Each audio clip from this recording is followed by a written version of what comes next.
We kick off business in the Democratic Republic of Congo, where investors there are saying there has been no move to enforce a ban on the exporting of copper and cobalt concentrates, a ban that was supposed to be effective on January 1st of this year.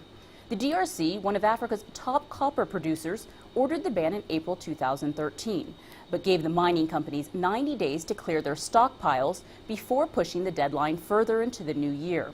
Several emerging resource-rich nations have sought to discourage the exporting of concentrates, which is the intermediate products that feed smelters and refiners, so they can shift production to higher value finished metals and also to encourage miners to refine metal within their borders. Many in the industry say the ban is unrealistic as acute electricity shortages in the country severely hamper processing activities.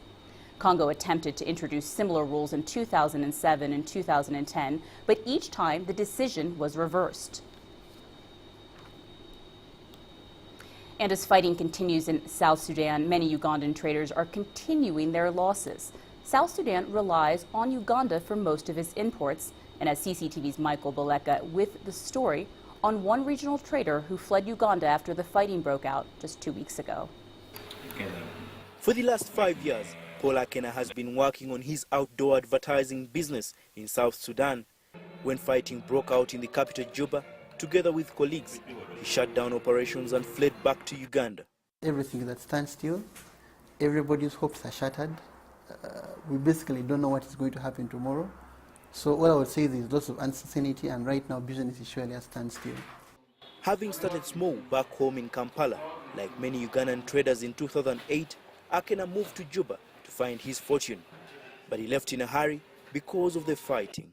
We actually had a lot of client commitments to fulfill. We had so many billboard flexes to put up and also new billboards to erect.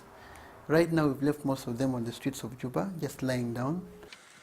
Being South Sudan's major trading partner, thousands of Ugandans have businesses in the world's youngest nation.